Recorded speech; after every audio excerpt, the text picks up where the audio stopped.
संबोधित करायला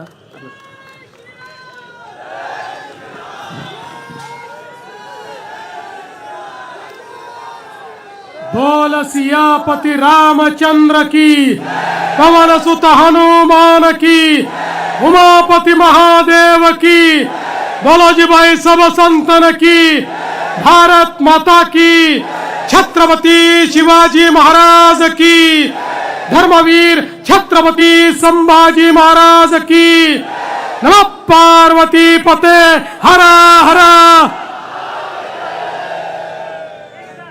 हिंदवी स्वराज्याचे सरसंस्थापक छत्रपती शिवरायांना मानाचा मुजरा करतो। भारतीय राज्यघटनेचे शिल्पकार भारतरत्न डॉक्टर बाबासाहेब आंबेडकर यांना मानवंदना अर्पित करतो। आज या सभेमध्ये मंचावर उपस्थित असलेले मुंबई भारतीय जनता पक्षाचे तरुण तडफदार अध्यक्ष आमदार अमित साटमजी, भाजपच्या नेत्या पूनमताई महाजन, वरिष्ठ आमदार ज्यांनी आमदारकीचा रेकॉर्ड केला ते कालिदास कोळंबकरजी, आमदार प्रसाद लाडजी, आमदार कॅप्टन तमिल सेल्वनजी, आमदार तुकाराम कातेजी, रमेशदादा पाटीलजी, नीरज उबारे, या ठिकाणी उपस्थित पवन त्रिपाठीजी, राजेश शिरवाडकरजी, आपले उमेदवार श्री रवी राजाजी, त्याचप्रमाणे कांताताई नलावडे, श्वेताताई परुळेकर, संदीप सिंह धाम, गजेंद्र धुमाळे, लौरिक यादव, अक्षता तेंडुलकर, अविनाश राणे, मंचावर उपस्थित भारतीय जनता पक्षाचे आणि शिवसेनेचे सर्व नेते मंडळी आणि उपस्थित माझ्या सर्व लाडक्या बहिणी आणि उपस्थित सर्व माझ्या भावांनो, आज मला अतिशय आनंद आहे की आपल्या सगळ्यांचं दर्शन घेण्याकरता या ठिकाणी मी आलो आहे। निवडणुकीचा दौर सुरू झाला, निवडणुकीचं वातावरण सुरू झालं आणि त्या माध्यमातून वेगवेगळ्या प्रकारचे इंटरव्ह्यू सुरू झाले। सुरुवातीच्या काळामध्ये उमेदवारांचे काही इंटरव्ह्यू झाले, मग नेत्यांचे इंटरव्ह्यू झाले, मी देखील काही इंटरव्ह्यू केले। नागपूरमध्ये केला, छत्रपती संभाजीनगरला केला, वेगवेगळ्या ठिकाणी मी देखील 3 इंटरव्ह्यू केले आणि त्या इंटरव्ह्यूमध्ये त्या शहरातले जे काही प्रश्न आहेत त्या प्रश्नांची चर्चा केली। आपण काय केलं आहे, आपलं काय व्हिजन आहे, हे सगळं त्या ठिकाणी मांडलं आणि हे सगळे इंटरव्ह्यू करताना मी प्रकट मुलाखती केल्या, पब्लिकमध्ये जाऊन मुलाखती केल्या। पण आता नुकतंच 1 दिवसापूर्वी मला टी व्हीवर काही इंटरव्ह्यू पाहायला मिळाला। हा जो टी व्हीवरचा इंटरव्ह्यू होता घरच्या माणसाचा, घरच्यांनीच केलेला इंटरव्ह्यू होता। एकीकडे उद्धव ठाकरे आणि राज ठाकरे साहेब बसले होते आणि दुसरीकडे संपादक साहेब त्यांचा इंटरव्ह्यू घेत होते। त्यांनी प्रश्न विचारायचे, यांनी उत्तर द्यायचं आणि मग हा जो घरच्या घरी चाललेला इंटरव्ह्यू होता, आपल्याला माहिती असेल मी माझ्या पहिल्या सभेमध्ये सांगितलं, राज ठाकरे आणि उद्धव ठाकरे यांची युती ही कन्फ्युजन आणि करप्शनची युती आहे। आणि ज्यावेळेस मी म्हणालो त्यावेळेस मी कोणाचं नाव घेतलं नाही, कोण कन्फ्युज्ड आहे, कोण करप्ट आहे सांगितलं नाही। पण ज्यावेळेस ही मुलाखत झाली त्या संजय राऊतांनीच त्या ठिकाणी म्हटलं, राजसाहेब तुम्हाला फडणवीस कन्फ्यूज म्हणाले आणि उद्धव साहेब तुम्हाला फडणवीस करप्ट म्हणाले। आता मी टोपी फेकली होती, ती संपादक साहेबांनी थेट त्या दोघांच्या डोक्यात घातली आणि त्यांच्यावर अधोरेखित केलं कोण कन्फ्यूज आहे आणि कोण करप्ट आहे। आणि मग या सभेमध्ये या इंटरव्ह्यूमध्ये ते असं देखील म्हणाले की फडणवीसांना काय समजतं, या ठिकाणी भाजपचे नेते आणि महायुतीचे नेते या कोणीच मुंबईमध्ये जन्मलेले नाहीत. हे मुंबईत जन्मलेले नसल्यामुळे यांना मुंबईचे प्रश्न काय कळतात. आता मी एक सवाल विचारतो, हिंदू हृदय सम्राट शिवसेना प्रमुख बाळासाहेब ठाकरे यांच्यापेक्षा जास्त मुंबई कोणाला माहिती होती का? मुंबईची पल्स, मुंबईची नाडी कोणाला माहिती होती का? त्यांचा जन्म पुण्याला झाला होता, त्यांचाही मुंबईत झाला नव्हता. आणि मुंबईमध्ये जन्मलेले जे स्वतःला सांगतात आम्ही मुंबईत जन्मलो त्यामुळे आम्हाला मुंबई माहिती आहे, आता जन्मून तुम्ही जवान झाले, म्हातारे व्हायला निघाले, तरी मुंबईमध्ये तुम्ही काय केलंय दाखवा ना. 25 वर्ष सत्ता या मुंबईमध्ये भोगली, आता म्हातारपणाकडे चाललात, मुंबईतला एक प्रोजेक्ट देखील तुम्ही दाखवू शकत नाही. मग फायदा काय आहे? आणि माझा सवाल आहे, ज्या 106 हुतात्म्यांनी मुंबई आणि संयुक्त महाराष्ट्राकरता रक्त सांडलं, त्यातले किती मुंबईतले जन्मलेले होते? त्यात कोकणातले देखील होते, पश्चिम महाराष्ट्रातले होते, विदर्भातले होते, मराठवाड्यातनं आलेले होते.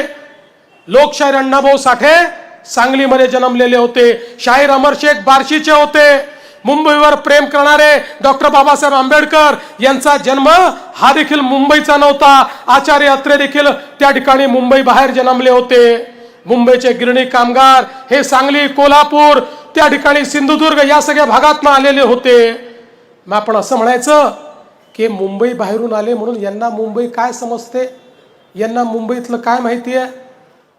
मी या ठिकाणी सांगतो, होय माझा जन्म मुंबईमध्ये झाला नाही, पण ही मुंबई माझी कर्मभूमी आहे.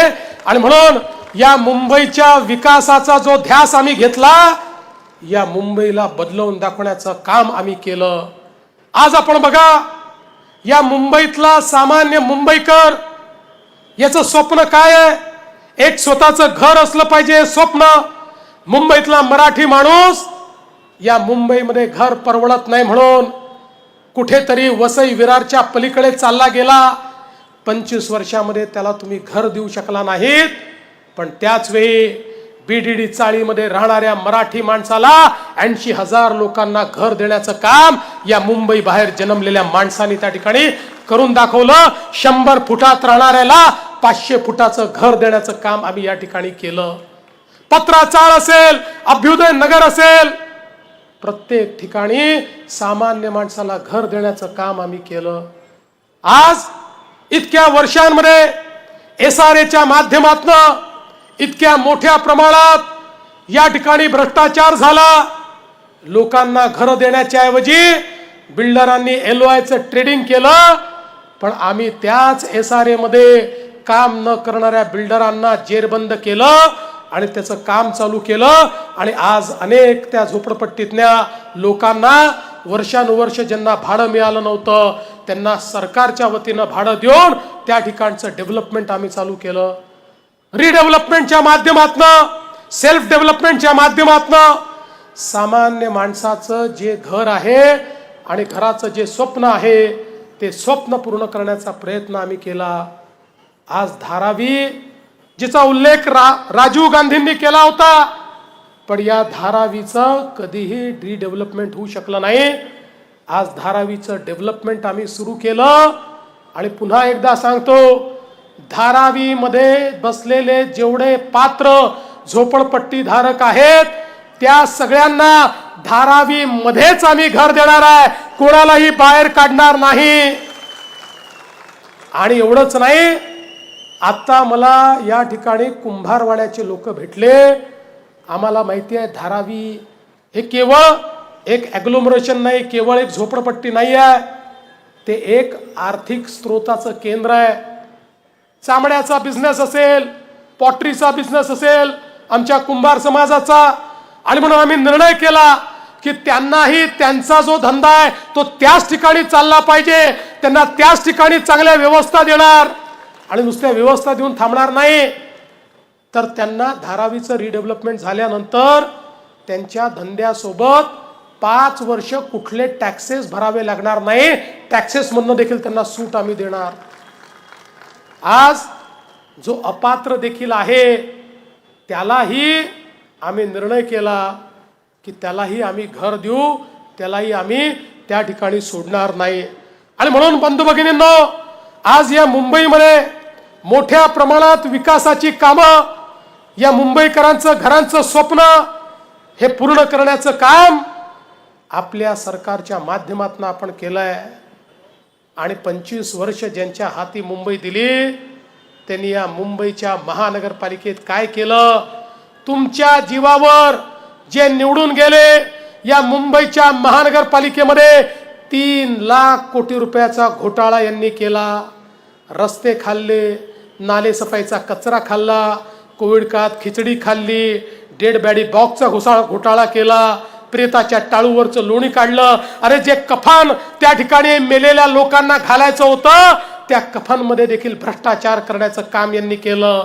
पीपी किटचा घोटाळा, ऑक्सिजन प्लांटचा घोटाळा, कोविड सेंटरचा घोटाळा, पत्रा चाळीचा घोटाळा, दलित वस्ती योजनेत घोटाळा, कचरा वाहतुकीत घोटाळा, मिठी नदीमध्ये घोटाळा, बार मालकांकडनं वसुली.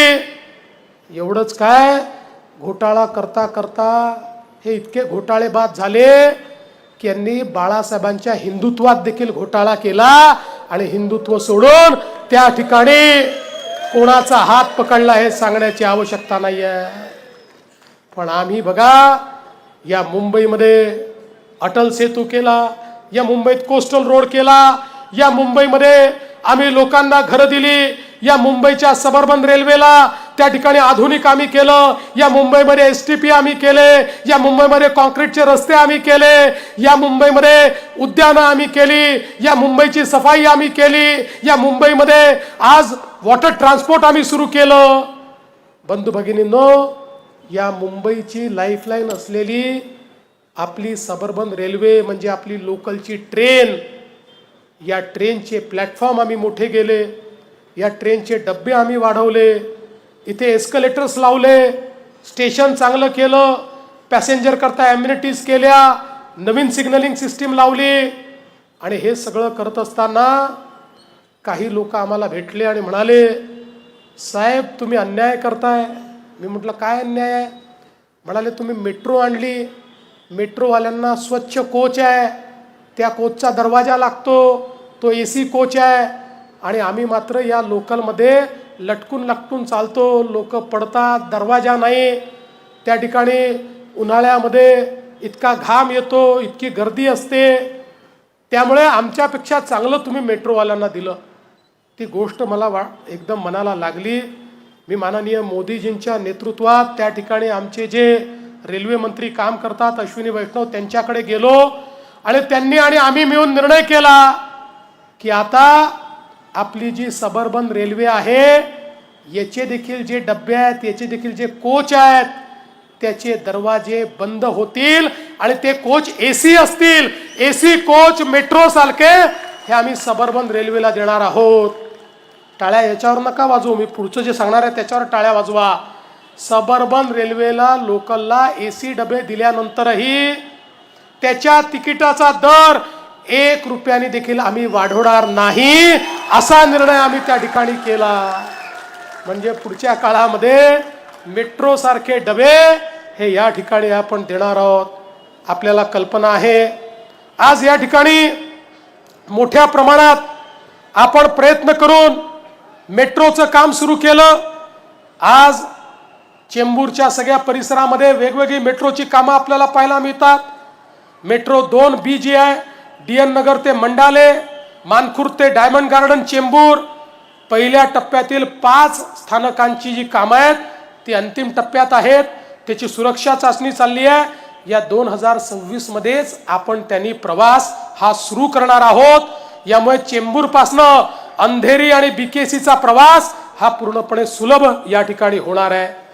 यासोबत आपल्याला कल्पना आहे की आपण सांताक्रूज चेंबूर लिंक रोडचा त्या ठिकाणी आता विस्तार करतो आणि विशेषतः याचा शेवटचा टप्पा जो आहे तो पूर्व आणि पश्चिम द्रुतगती मार्गांना जोडणारा एशियातील पहिला केबल स्टेड ब्रिज हा आपण तयार केला.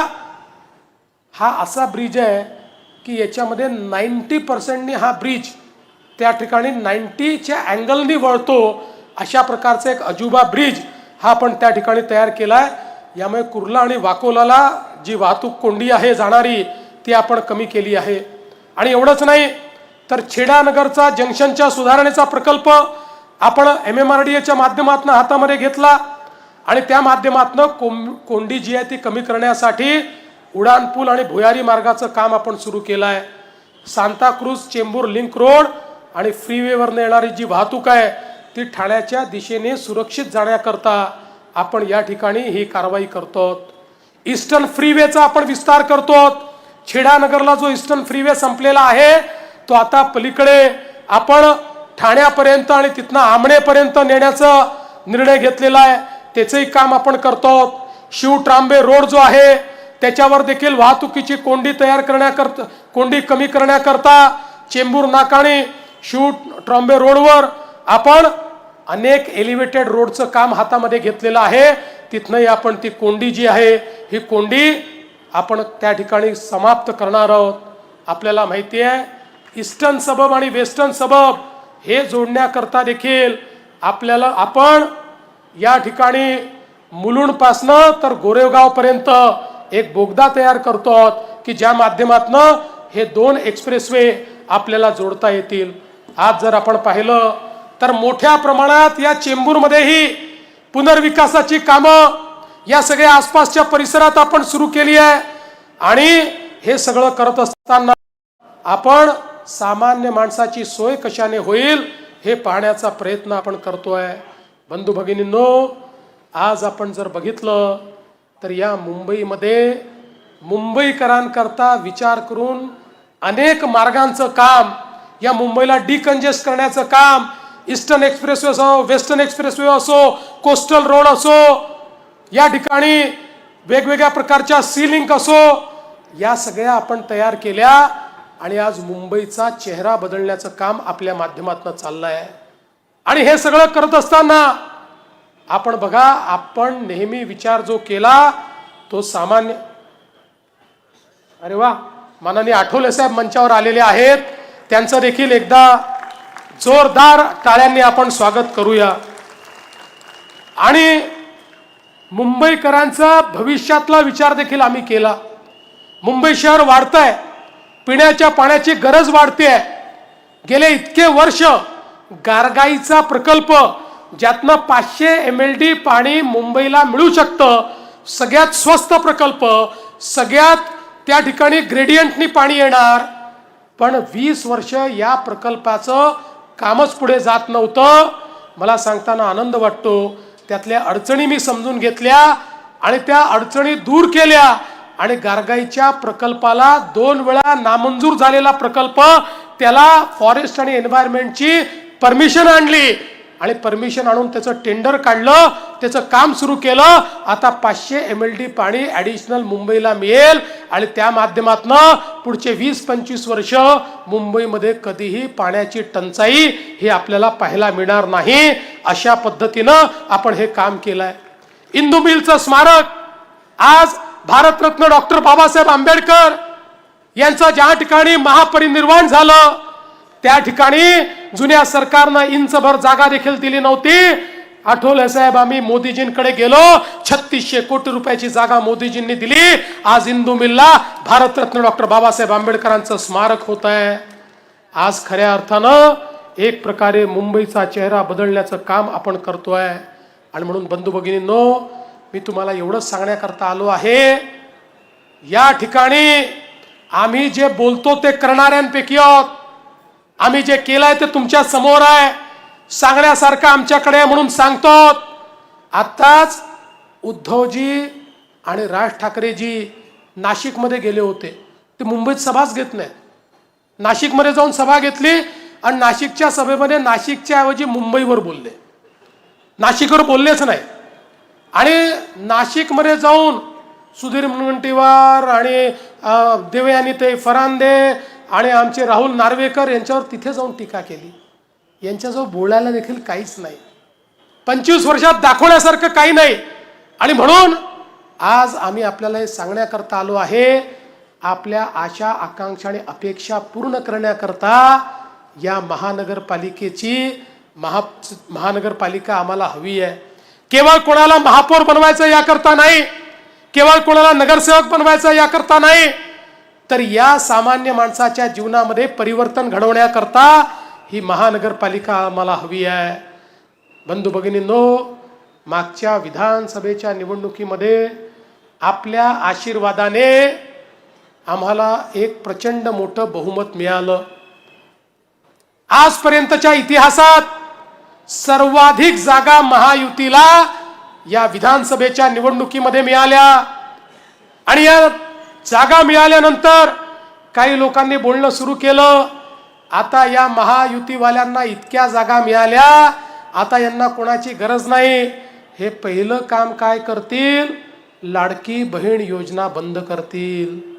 1 वर्षापेक्षा जास्त कालावधी झाला, लाडकी बहीण योजना सुरूच आहे. आणि लाडक्या बहिणींनो, चिंता करू नका, जोपर्यंत तुमचा देवा भाऊ आणि तुमचे शिंदे भाऊ या ठिकाणी आहेत तोपर्यंत लाडकी बहीण योजना बंद होणार नाही. या उलट मी तर आमच्या सगळ्या उमेदवारांना सांगतोय, ही आमची लाडकी बहीण तुम्हालाही निवडून देणार आहे. पण तुम्ही निवडून आल्यानंतर माझ्या लाडक्या बहिणींना केवळ लाडकी बहीण ठेवू नका, त्यांना लखपती दीदी बनवा, लखपती दीदी. आता मोदी साहेबांनी लखपती दीदीचा कार्यक्रम दिलाय. महाराष्ट्रामध्ये 50 लाख लखपती दीदी तयार झाल्या. पुढच्या 4-5 महिन्यात आमच्या 1 कोटीपर्यंत हा आकडा जाईल. 1 कोटी माझ्या लाडक्या बहिणी या लखपती दीदी असतील. त्यामुळे पुढच्या काळामध्ये ही महानगरपालिका निवडून आल्यानंतर ज्यावेळी मी तुम्हाला भेटेन, तुम्ही वॉर्डात काय काम केलं हे तर विचारीनच, पण त्यासोबत पहिला प्रश्न माझा असेल की तुमच्या वॉर्डामध्ये माझ्या किती लाडक्या बहिणींना तुम्ही लखपती दीदी केलं याचा हिशोब मला द्या. हा प्रश्न देखील या ठिकाणी मी विचारणार आहे. आणि म्हणून बंधू भगिनींनो, आज या निवडणुकीच्या निमित्ताने एकीकडे भ्रष्टाचाराच्या माध्यमातून या मुंबईला पोखरणारे आहेत आणि दुसरीकडे प्रामाणिकतेनं पारदर्शितेनं तुमच्या करता काम करणारे, तुमच्या करता झटणारे, ज्यांनी मुंबईमध्ये परिवर्तन करून दाखवलाय, अशी सगळी महायुतीची मंडळी या ठिकाणी आहेत. तुम्हाला फैसला करायचा आहे. 15 तारखेला तुम्ही मतदानाला जा. मतदानाला गेल्यानंतर ज्या मशीनवर कमळ किंवा धनुष्यबाण असेल त्याची बटन दाबा, निर्धास्तपणे बाहेर या. 16 तारखेपासनं या ठिकाणी ज्यावेळी महानगरपालिका आमच्या हातामध्ये येईल, 15 तारखेला तुम्ही आमची काळजी घ्या. 16 तारखेपासनं 5 वर्षाकरता तुमच्या काळजीची गॅरंटी महायुतीच्या वतीनं आम्ही या ठिकाणी घेतो. एवढंच बोलतो, 2 शब्द संपवतो. जय हिंद, जय महाराष्ट्र.